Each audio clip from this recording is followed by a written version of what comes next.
American Football Stories is brought to you by Coach Paint. Coach Paint is a great tool that allows us to add graphics to player highlight clips similar to the graphics you see on TV. Coach Paint offers the ability to clearly tellustrate video while increasing retention of information in a shorter amount of time. Up your game with Coach Paint today.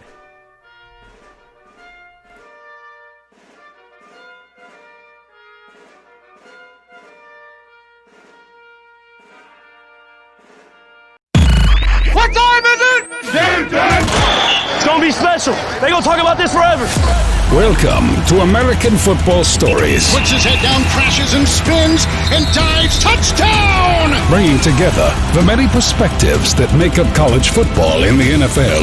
Football is one of the greatest sports ever invented. From players and coaches. Believe, baby, believe, baby. Hey, we playing to win right here, fellas.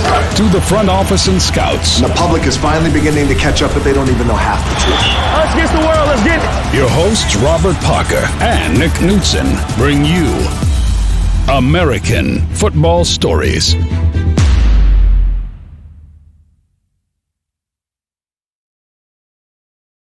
Welcome to the American Football Stories podcast brought to you by Coach Paint. Today is December 21st, 2020. My name is Nick Knudsen. My co-host is Robert Parker. And on this episode, we'll recap Week 15 of the NFL. Rob, we started Week 15 out in the desert. The Chargers pretty much destroyed the final hopes that the Raiders had at a playoff spot, 30-27 in overtime. We saw another good performance by Justin Herbert, going over 300 yards once again. 5-9 Chargers, getting in the win column here a couple times here to end the season. What do you think? What do you think about the Chargers heading forward, and how disappointed you got to be in if you're a Raiders fan? I know Derek Carr went out of the game. Mariota played okay in the game, but a couple weeks ago, you're looking like you had a good shot at the playoffs if you're the Raiders. Yeah, this was definitely a must-win for the Raiders, and it just seems like it didn't start off right because John Gruden had the Oakland Raiders hat on instead of the Las Vegas hat, so that was probably a telltale sign of what was going to happen for the remainder of the game. But this Raiders team was definitely set up to kind of make a playoff run and a playoff push. But it just kind of seems like, the last couple of weeks, they just, the wheels kind of fell off. But it didn't help that Derek Carr got hurt, in the first quarter with a groin injury. But Marcus Mariota came in and played pretty well. He threw a hell of a dime to Darren Waller on the outside on a go route. So I thought, the old Marcus Mariota kind of showed up a little bit. But once again, Justin Herbert, man, this kid is just he's amazing right now. Like, it just seems like he's so poised. He's so far ahead of his time right now, throwing for another 300-yard game. So Justin Herbert and Anthony Lynn, I think you keep Anthony Lynn if you're the Chargers.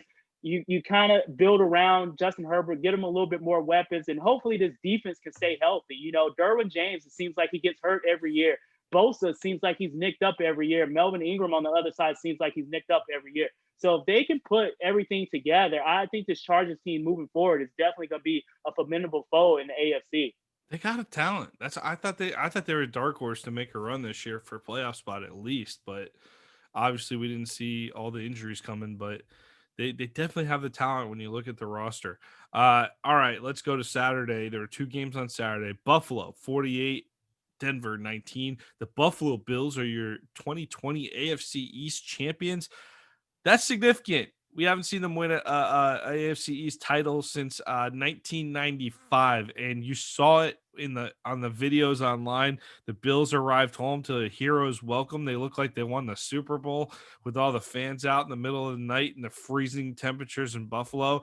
But when the Bills win this big and you clinch the AFC East, you can't blame Buffalo for wanting to party a little bit in what's been a difficult year. I feel bad that Bills fans aren't going to get to enjoy a home playoff game. I mean, you think about how many years they've been waiting for and they can't go to one. Bummer. Real bummer for them. But I think this team's going to be good for quite a while. Josh Allen just ripped apart the Broncos. If you played him in fantasy football, you didn't have a good day. If you have him in fantasy football, you had a great day. Zach Moss got going for 81 yards. Stephon Diggs has been did you anticipate the Stephon Diggs trade working out this well? 11 receptions, 147 yards. I really didn't, honestly. I mean, I know the talent that Stephon Diggs possessed, but I was more concerned about Josh Allen. But it really seems like he changed everything around. He changed his throwing motion. He's rotating his hips. He's not being, just a running quarterback. We all know that he can run. He's athletic, but it really seems like he worked on his, the passing game in the offseason. Like he's very accurate, and it really seems like, the combinations that he have with Stephon Diggs on the outside and Cole Beasley on the inside, it really seems like he has the upside where he can actually lead this Buffalo team in the right direction. So, and I was one of those guys that played against Josh Allen in fantasy, and I tell you what, he ate me up. Throwing for 2 touchdowns and rushing for 2 touchdowns, that just goes to show you the season that Josh Allen is having, and you match that with his defense. This Bills team can be very special, but I'm going to say it again, Nick. We talk about this every time we talk about the Bills. They have to get the running game going. And I'm not talking about that late run that Devin Singletary pulled off for a touchdown. I'm just talking about, those hard running rushing yards that they have to get, because Josh Allen is not going to be able to run like that when the playoffs come. I do agree. Josh Allen's always a little bit of an injury concern. That's something we talked about early in the season. He's been nicked up in the past, and it'd be nice to see him stay healthy through the playoffs. But hey, the Bills are looking more and more like a team that can absolutely be a dark horse in the AFC. Like, I mean, would it stun? It's not going to stun me to see them make a run to the AFC Championship game. But if they got there and pulled an upset over the Chiefs, would anyone be that surprised? Yeah, I don't think so. I mean, especially with the way that Josh Allen has been playing, I think he can kind of go toe to toe with Patrick Mahomes. I know. I mean, me personally, I think Patrick Mahomes is the better quarterback right now, but Josh Allen is steadily getting there. Year in year out, and they have weapons around him, and if that defense can kind of play to the capabilities that I know it can play, I think I wouldn't be shocked if Buffalo knocks off Kansas City or any other team. Green Bay jumps out to a 24-16, 21-3 lead in the first half, and they hold on for a 24-16 win over the Panthers. Big story to come out of this game. Green Bay, they keep pace in the NFC. Obviously, they're fighting for that 1 seed. I believe they are the 1 seed actually right now. Green Bay is holding on to that 1 seed for that bye right now. But the Panthers, after the game, they end up firing their general manager, Marty Herney. Herney's been with the team for quite a while. Sounds like they want to go in a different direction as an organization.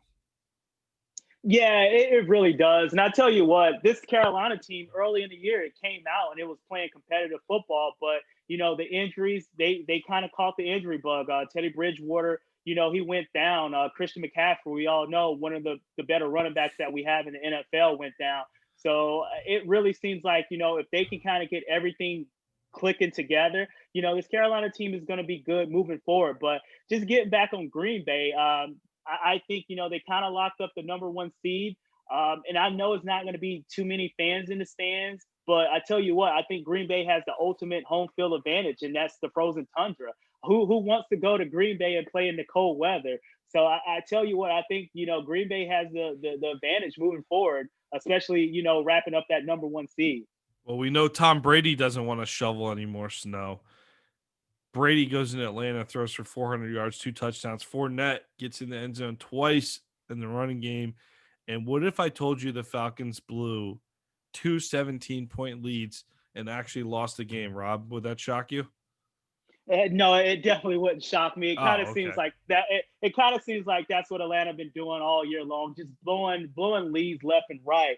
But I tell you what, this Tampa Bay team, I used to talk about how good their defense was, but I tell you what, Calvin Ridley and Matt Ryan cut this defense up. And it just seems like, Carlton Davis on the outside, it really seems like he's the weak link.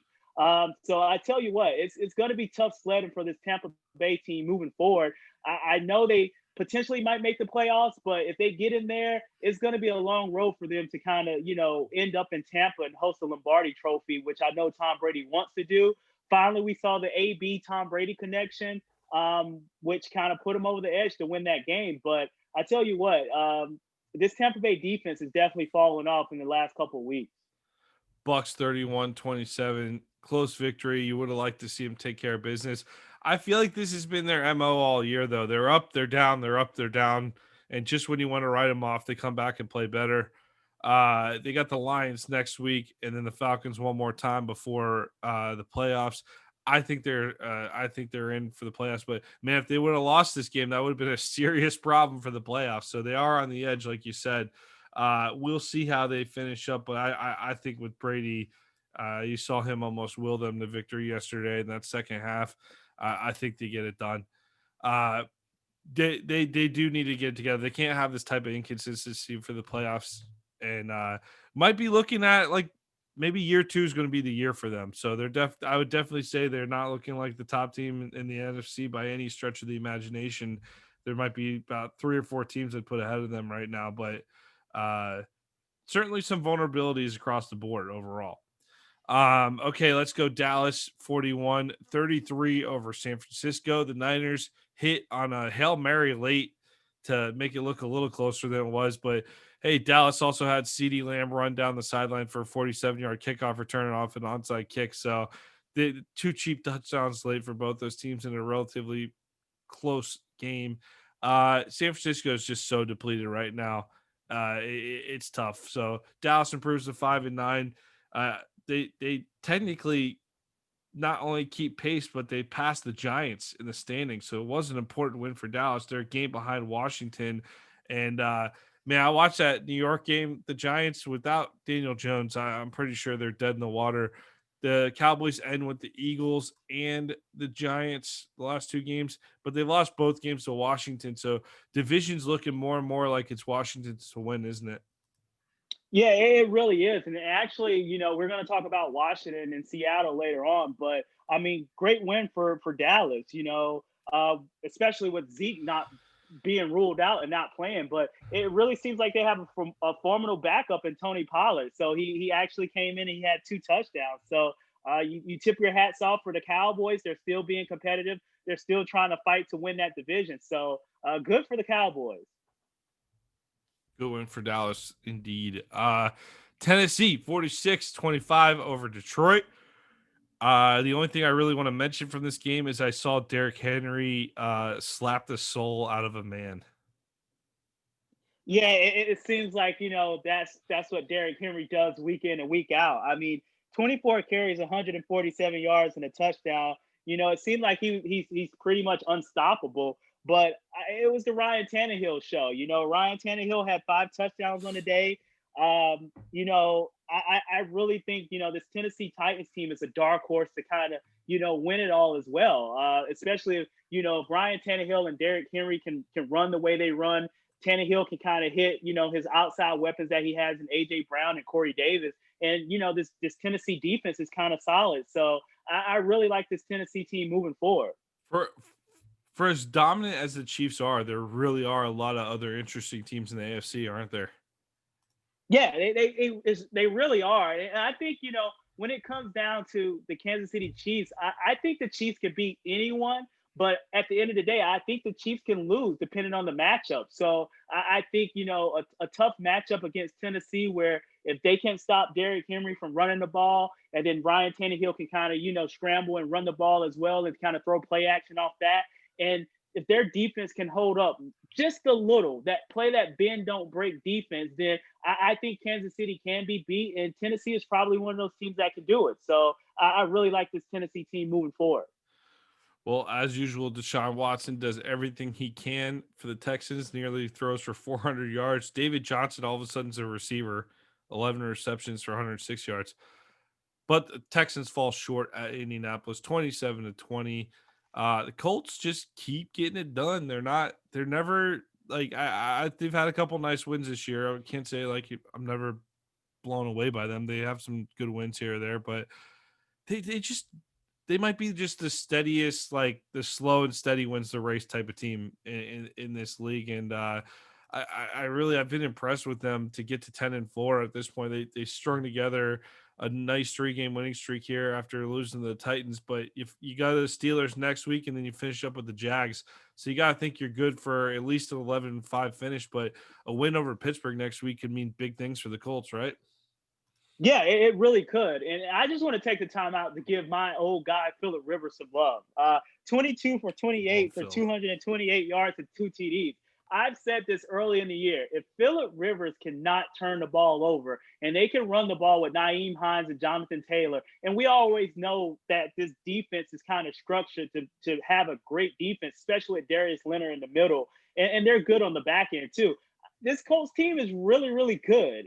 And I know they might be flying under the radar, but I think this Colts team can actually knock off some teams moving forward. And it goes to show you. But just getting back to Deshaun Watson, I know he's one of the highest paid players in the NFL, but you kind of feel bad for the guy. Just like you said, he does everything to do to kind of win the game, and then he gets a fumble at the goal line with Kute. So it's tough for Deshaun Watson, but better days is coming for Deshaun Watson. I tell you that. Miami takes New England's best punch in the first half, but they stay on their feet. They're able to bounce back. They answer back in the second half, 15 fourth quarter points, get the 22-12 win over the Patriots to improve to 9-5. Critical victory for Miami in the wild card race. Got to feel good about their chances about making the playoffs at this point here. You finish with the Raiders and the Bills. Get that win over Vegas. Might be good enough for Miami to get in the playoffs, Rob. Yeah, and I think they get the win. Actually, this Miami team with Brian Flores at the coaching helm and the seat, this defense is clicking on all cylinders, and it really seems like they found something in the running game.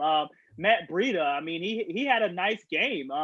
And then if you sprinkle in Lynn Bowden Jr., you know what he can do. He can kind of be that wrinkle gadget guy that kind of keep the defense off balance. So I think this Miami team is shaping up to make a playoff run. I think they get the win next week against the Raiders. So I think they're in. I think they're in, and good for Miami and good for Tua.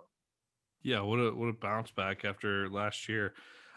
Chicago pulls it off over Minnesota, 33-27, relatively competitive game, but the Bears did get up big early on the Vikings, and it seems like the Vikings are a second half team where they keep things interesting in the second half. But another good performance by Dalvin Cook, but Minnesota comes up just short.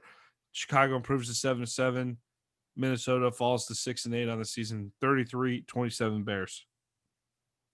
Yeah, Minnesota hopes of making the playoffs kind of fell to the wayside with this loss. I mean, just like you said, Chicago got up big early and Minnesota had to claw its way back. But, when you're a team structure like Minnesota where you want to run the ball, it's kind of hard to have Kirk Cousins dropping back every play and kind of throwing the rock around the field. But, that's what kind of Minnesota fell itself in early in the game by getting in that hole. But Minnesota right now is playoff hopes is pretty much, over with that loss to Chicago.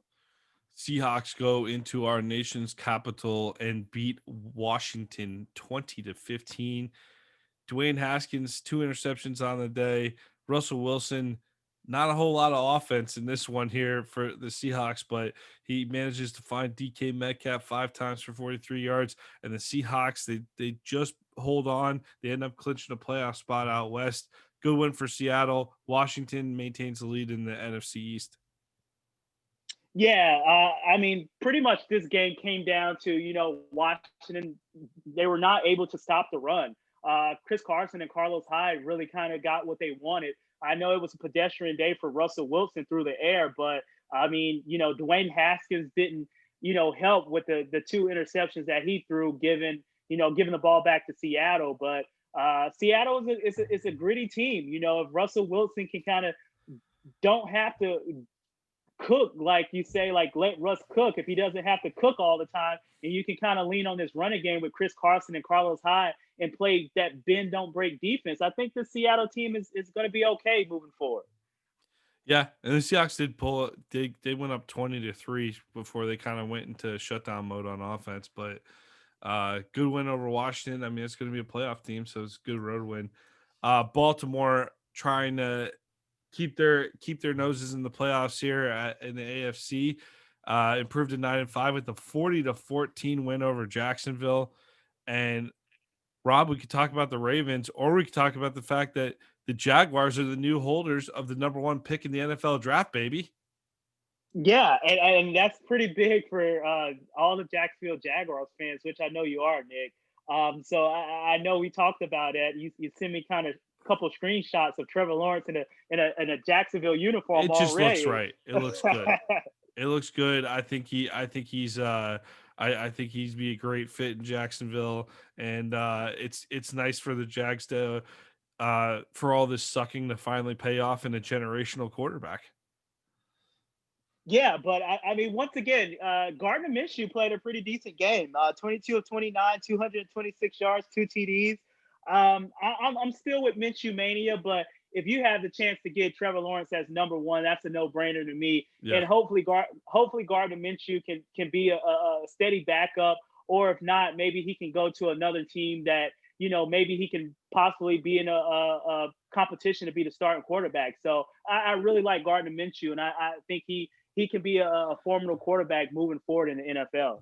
Can we talk about how the Ravens are 9-5 and they're the number 8 seed in the AFC on the outside looking in on the playoffs? I mean, how deep is the AFC this year?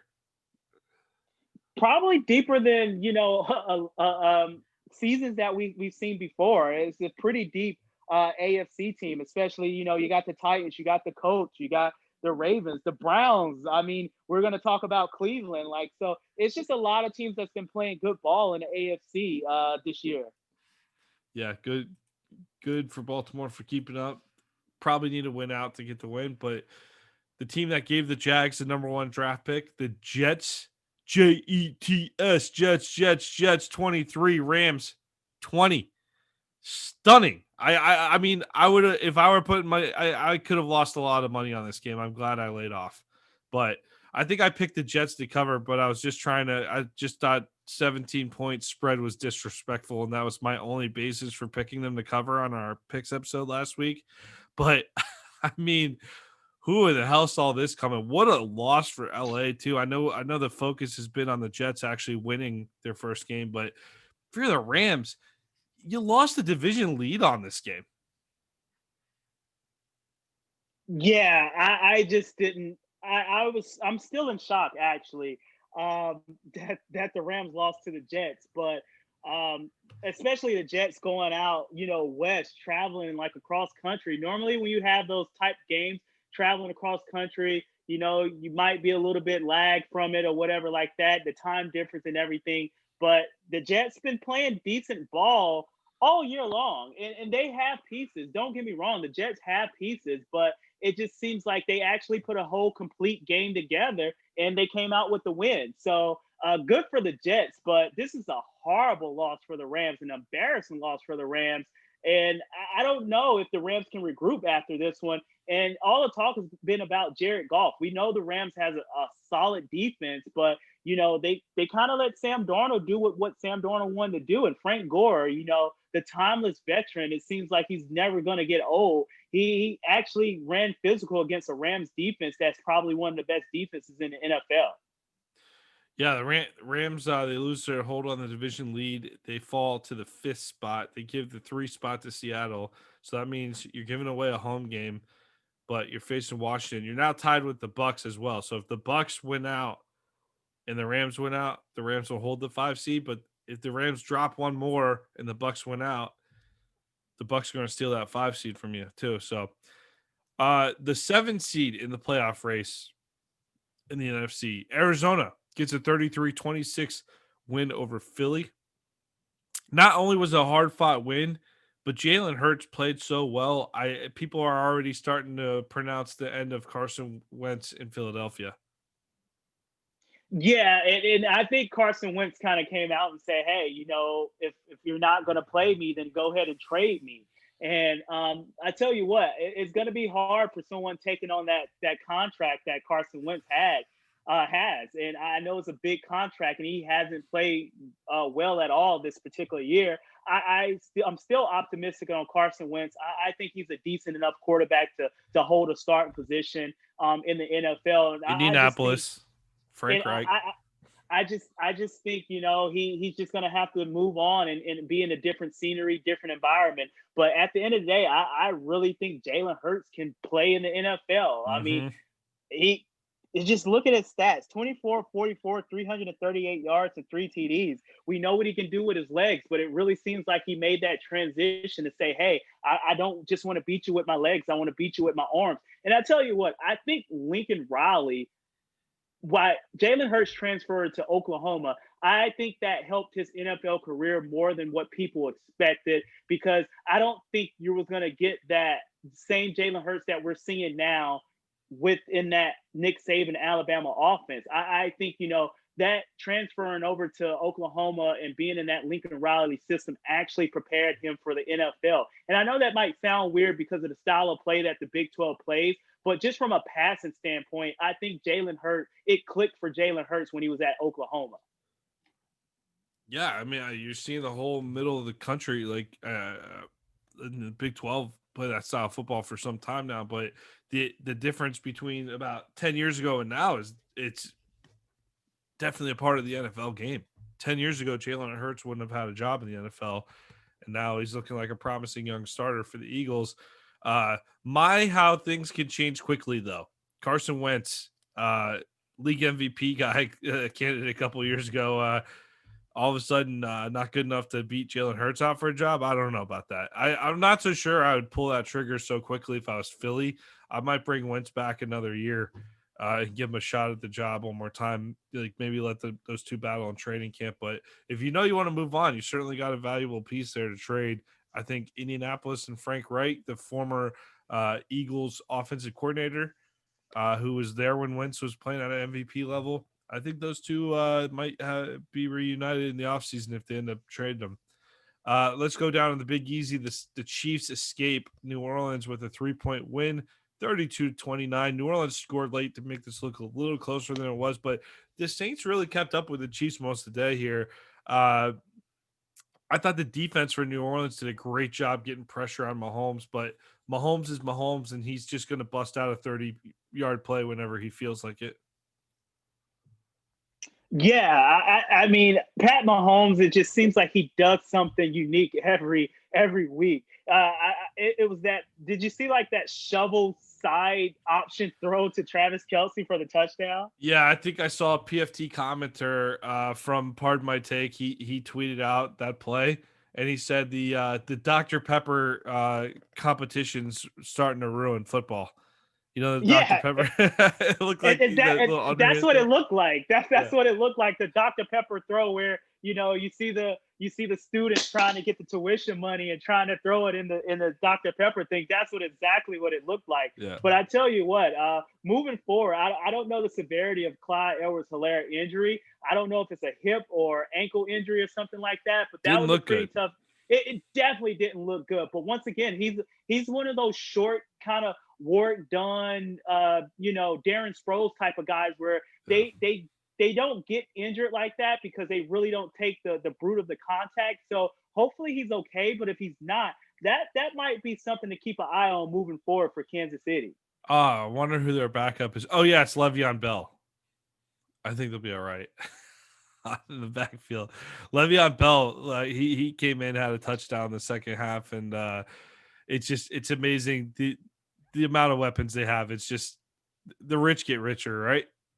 Yeah, It's yeah. staggering. I tell you what, if Le'Veon Bell, I'm pretty sure Le'Veon Bell is chomping at the bits for this opportunity to kind of be thrust at the number one running back spot. So Yeah. I think we might see the old Le'Veon Bell resurface in the last couple weeks if Clyde Edwards-Helaire is a no-go, if that injury is really severe. The Brownies went into MetLife Stadium and took down the Giants 20-6. The Giants, they're very tough to watch on offense with Colt McCoy at quarterback. I watched a good chunk of this game. Had some fantasy football implications. Let's say it didn't go well, and disappointing performance by the Giants.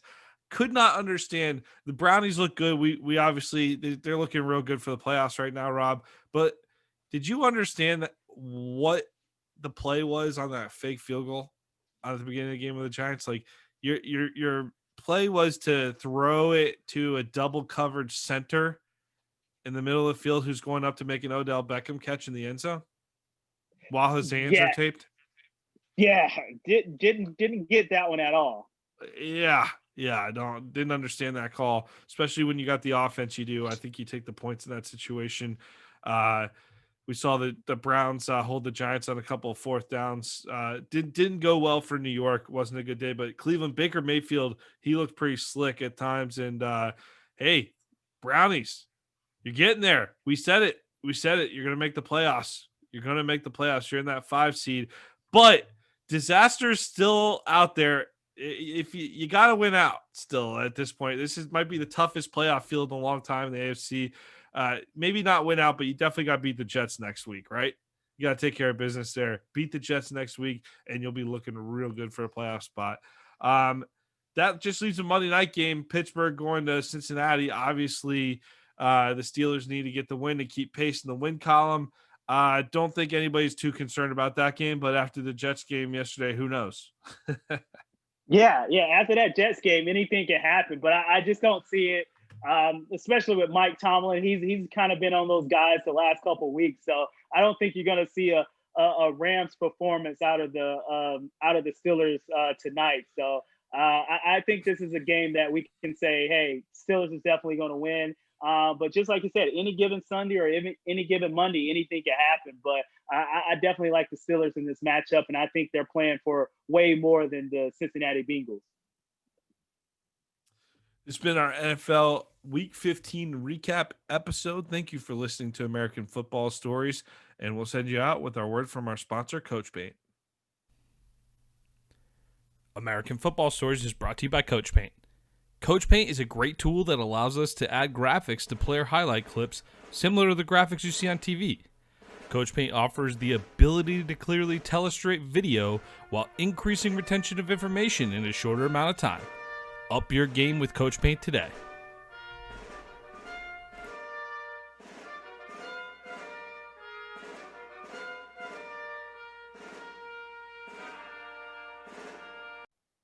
Thank you for listening to American Football Stories podcast. Please subscribe to our YouTube channel, American Football Stories. We are working to grow our network on YouTube and would love to have you subscribe. You can find us also on Apple Podcasts, on Twitter, at American FB Story, and on our website, AmericanFootballStories.com. I am Robert Parker. My co-host is Nick Knudsen. This has been another episode of American Football Stories.